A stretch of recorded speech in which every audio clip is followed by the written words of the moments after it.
ये है ABPL digital network और आप देख रहे हैं ABPL न्यूज। नमस्कार, आपके साथ मैं युवी चौधरी। आप देख रहे हैं ABPL न्यूज। भगवानपुर विधानसभा के कद्दावर नेता सुबोध राकेश 5 साल बाद भारतीय जनता पार्टी को त्याग कर बसपा के हाथी पर सवार हो गए हैं। सुबोध राकेश आज अपने राजनीतिक सलाहकारों के साथ नोएडा पहुंचे, जहां उन्होंने बसपा का दामन थाम लिया है। सभी साथियों के साथ राज्य सदस्य ग्रहण हमारी उन्होंने यहाँ पर कराई और निश्चित रूप से इस आशा और विश्वास के साथ जैसे उन्होंने बताया भी है, बोला भी है कि एक मेहनत के साथ पार्टी इसलिए तो वहाँ पर निकालनी है, विधायक बन के आना है। उनके माध्यम से हमें समय दिया गया है आने वाली 30 तारीख का एक कार्यकर्ता सम्मेलन, जो एक प्रक्रिया पार्टी की चल रही है। उस सम्मेलन के माध्यम से ही प्रत्याशी की घोषणा होती है और हमारी भगवानपुर विधानसभा की 30 तारीख में वहाँ पर एक बड़ा कार्यक्रम कार्यकर्ता सम्मेलन के माध्यम से होगा, जिसमें राइन जी हमारे जो प्रभारी जी हैं वे वहाँ पर आएंगे और आकर हमारी प्रभारी की और वहाँ प्रत्याशी की घोषणा भगवानपुर विधानसभा के लिए करेंगे। निश्चित रूप से ये आप लोग देख रहे हैं कि ज्वाइनिंग तो आज हुई है और पिछले लगभग 1 महीने से लोगों में इस बात की चर्चा है कि हम पार्टी ज्वाइन कर रहे हैं, PSP में जा रहे हैं और चर्चा से ही माहौल इतना हो गया है क्षेत्र भगवानपुर विधानसभा में। सर्व समाज के लोग तरफा खड़े हो गए हैं आशीर्वाद देने के लिए। सर्व समाज के लोगों में खुशी का माहौल है। लोग चाहते हैं कि स्वर्गीय सुरेंद्र राकेश जी की जैसा यहाँ पर दोबारा एक प्रक्रिया शुरू हो, जैसे 2007-2012 में यहाँ पर विधायक बने, फिर मंत्री बने। बाजपुर के भगत सिंह चौक पर मृतक आश्रितों की भूख हड़ताल लगातार 5वें दिन भी जारी रही, जहां मृतक आश्रितों की भूख हड़ताल को नगर पालिका अध्यक्ष गुरजीत सिंह और आम आदमी पार्टी के जिला सचिव इंद्रजीत सिंह ने समर्थन दिया। इस दौरान मृतक आश्रितों ने प्रदेश सरकार के खिलाफ जमकर नारेबाजी की और सरकार पर मृतक आश्रितों का उत्पीड़न करने का आरोप लगाया। हमारी मांग सरकार से यही है कि मृतक आश्रितों को जल्द से जल्द नियुक्ति दी जाए और ये मामला जो है माननीय मुख्यमंत्री जी के संज्ञान में भी है और हमारे आदरणीय मंत्री श्री अरविंद पांडे जी के संज्ञान में भी है। हम सरकार से यही दरख्वास्त करते हैं कि इनको जल्द से जल्द इनकी मांगों को जो है सुनकर इनको जो है नियुक्ति आदेश दे दिए जाएँ, ताकि ये लोग अपना 5 दिन से अमरण अनशन पर बैठे हैं। और अगर सरकार ऐसा नहीं करती है तो मैं भी मंगलवार से जो है इनके साथ 1 दिन की भूख हड़ताल पर बैठूँगा और उसके बाद जो अगली लड़ाई के लिए हो सकता है अगर सरकार नहीं चाहती तो हम भी अमरण अनशन पर बैठेंगे। इसमें हम अपने नेता प्रतिपक्ष और हमारे माननीय हरीश रावत जी से संपर्क में हैं। मेरा सीधा सरकार से अनुरोध है कि जिस तरह से बच्चे इस तरह कड़क की ठंड में इतने दिन से भूख हड़ताल पे बैठे हैं और लंबे समय से वो इस आंदोलन को जारी रखे हुए थे, उनको भूख हड़ताल पर बैठने की नौबत ही नहीं आनी चाहिए थी। उससे पहले ही इनकी जायज़ मांगों को मान लेना चाहिए था। और यहाँ पर शुगर फैक्ट्री से ही हमारे माननीय मंत्री अरविंद पांडे जी हैं, जबकि उनका घर है और उनको क्षेत्र से उनके घर से ही लोग जो पीड़ित परिवार हैं, जो दिक्कत में परिवार हैं, उनका संज्ञान ना लेना इस सरकार की हठधर्मिता को दर्शाता है। और मेरा सरकार से एक ही कहना है कि वो जल्द से जल्द इस जायज़ मांग को पूरा करे और उनको नियुक्ति पत्र दे। अगर वो सरकार इसमें हठधर्मिता अपनाएगी तो हमारी पार्टी प्रदेश लेवल तक भी इस आंदोलन को लड़ने के लिए आगे की रणनीति बना सकती है। इसलिए सरकार को हम अनुरोध करते हैं कि उनको नियुक्ति पत्र देकर इनको सहसम्मान के साथ चला जाए। विधानसभा चुनाव को लेकर कांग्रेस और भारतीय जनता पार्टी मुस्तैदी से मैदान में जुड़ चुकी है। यही कारण है कि दोनों पार्टियों के दिग्गज मैदान में एड़ी चोटी का जोर लगा रहे हैं। इसी के चलते महिला कांग्रेस की राष्ट्रीय अध्यक्ष नेटा डिसूजा बाजपुर पहुंची, जहां उन्होंने आने वाली विधानसभा चुनाव में कांग्रेस को मजबूती से सत्ता में लाने की बात कही। पार्टी सिर्फ चुनाव के समय नहीं रहती है मैदान में। कांग्रेस पार्टी अपने जनता के और अपने लोगों की सेवा में, अगर वो सत्ता में रहे या नहीं रहे, तो हमेशा मैदान में रहती है। लोगों की हित की बात उठाते रहते हैं। कई पॉलिटिकल पार्टीज़ है जो सिर्फ और सिर्फ पॉलिटिकल टूरिज्म करने आते हैं, उसमें से कांग्रेस हमेशा लोगों के बीच रहती है। तो ये जो आपके जो प्रश्न है वो तो आपने पूरे 4.5-5 साल के दौरान, जब हम सत्ता में नहीं थे तब भी लोगों के जो इश्यूज़ थे, कांग्रेस के हर कार्यकर्ता ने लोगों के, और कांग्रेस के हर जो लीडर हैं उन्होंने हमेशा वो मुद्दे उठाए लोगों।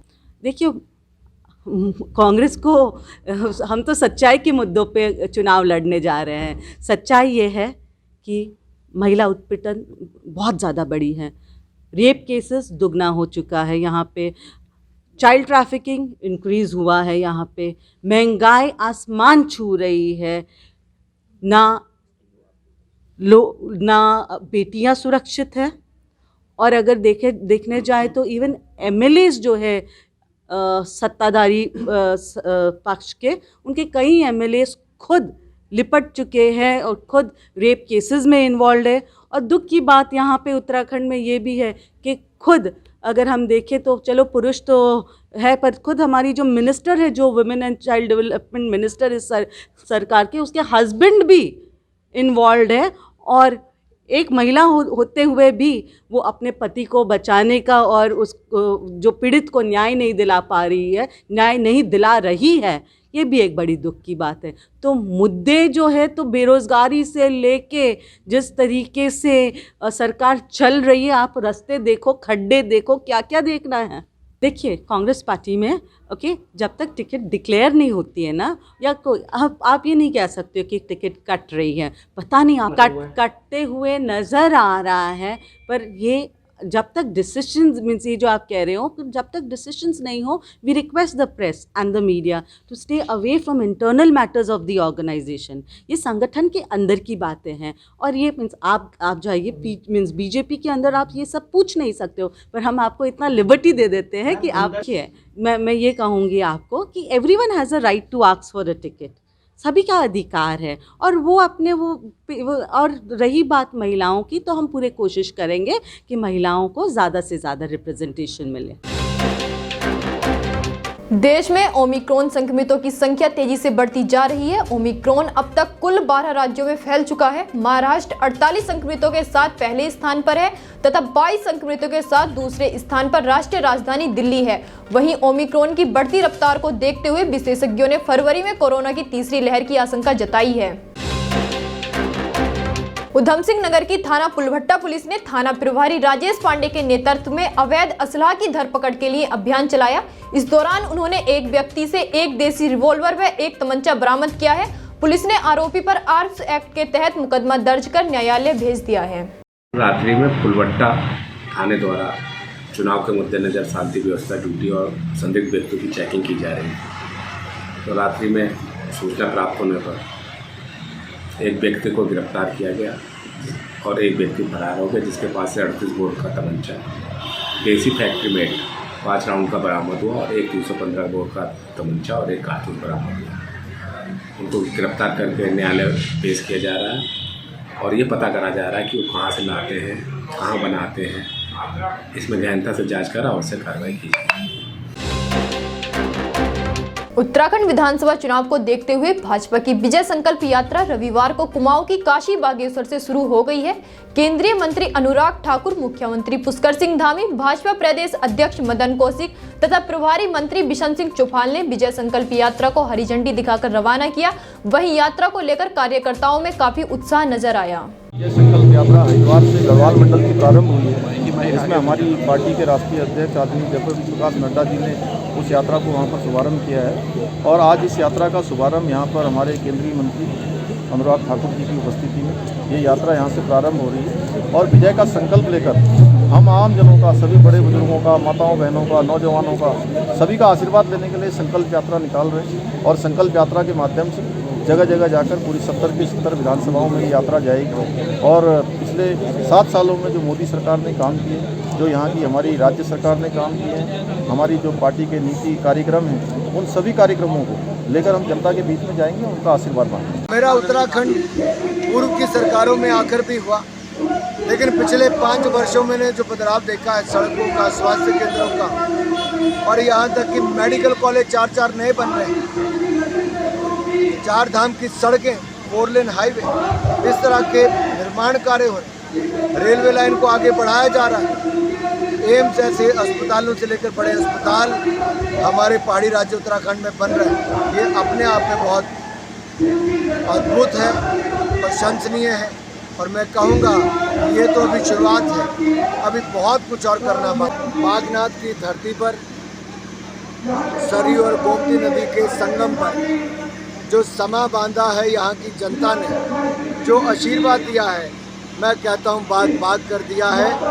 इतना उत्साह, इतना जोश यहाँ के बच्चों से लेकर महिलाओं तक, जवानों से लेकर नौजवानों तक, सब ने जो संकल्प लिया है कि फिर एक बार भाजपा सरकार, ये अपने आप में दिखाता है कि लोगों ने युवा नेता, यहाँ के युवा मुख्यमंत्री पुष्कर सिंह धामी जी को एक बार फिर अपना मुख्यमंत्री बनाने का और भारतीय जनता पार्टी की सरकार बनाने का निश्चित कर लिया है। बता दें कि यह यात्रा कुमाऊं के 29 विधानसभाओं से होकर 4 जनवरी को खटीमा पहुंचेगी, जहां इसका समापन होगा। इस दौरान 1890 किलोमीटर की यह यात्रा होगी। सीएम पुष्कर सिंह धामी का विरोध करने जा रहे कांग्रेस कार्यकर्ताओं को पुलिस ने गिरफ्तार कर लिया है। ये कार्यकर्ता सीएम का विरोध करने के लिए हेलीपैड की ओर जा रहे थे।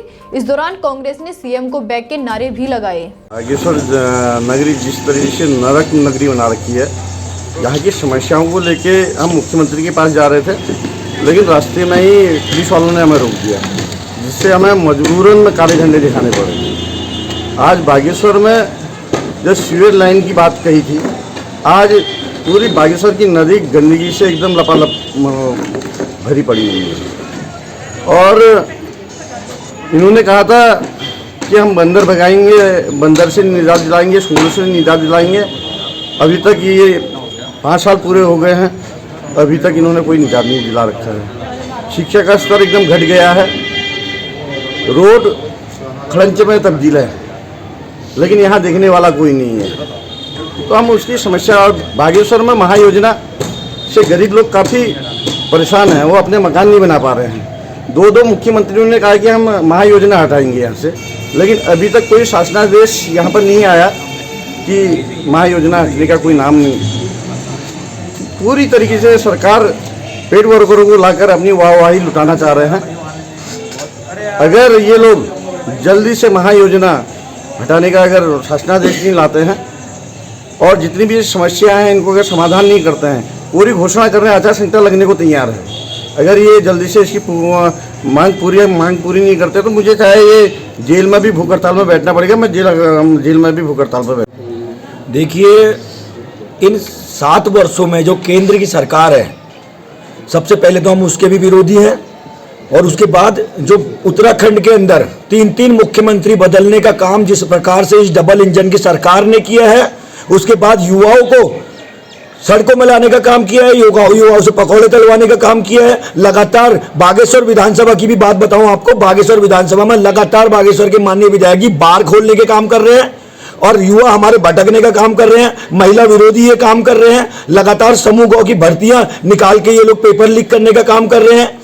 तो ऐसे तमाम ऐसे मुद्दे हैं। परसों आप बताऊं कि खनन माफिया के पक्ष में माननीय मुख्यमंत्री जी के लेटर पैड में यहां पर को आता है आरटीओ के पास, थाने के पास, कि आप इसकी गाड़ी को छोड़ने का काम करें। तो इतनी छोटी घटिया सोच के लोग अगर हमारे उत्तराखंड को चलाएंगे तो कहीं ना कहीं हमारे उत्तराखंड की बर्बादी ही होनी है। इसीलिए अपने देश को बचाने के लिए, अपने क्षेत्र को, अपने राज्य को बचाने के लिए, अपने लोगों की चौमुखी विकास के लिए आज यूथ कांग्रेस ने उन तमाम मुद्दों के साथ स्वास्थ्य संबंधी, पेयजल संबंधी, महिला उत्पीड़न और अनेक जिस प्रकार से खड़िया खनन हो रहा है, लगातार शराब की माफिया बार खुल रहे हैं, लगातार स्वास्थ्य संबंधी अन्य जितने भी हमारे मुद्दे हैं, उन सबों में कहीं ना कहीं कांग्रेस ने, आज यूथ कांग्रेस ने भारतीय जनता पार्टी के मुख्यमंत्री को घेरने का काम किया है। और ये वही मुख्यमंत्री है, आपको बताऊं कि ये कोरोना काल में जिन्होंने हरिद्वार के अंदर टेस्टिंग के नाम पे हमारे आस्था के धरोहर में वहां पर लूट खसोट करने का काम किया था, और दूसरे मुख्यमंत्री आए, वो हमारी बहनों के, लड़कियों के कपड़े देखते हैं, जीन्स फटी देखते हैं, लेकिन बेरोजगारी नहीं दिखती उन्हें। युवा कांग्रेस के नेतृत्व में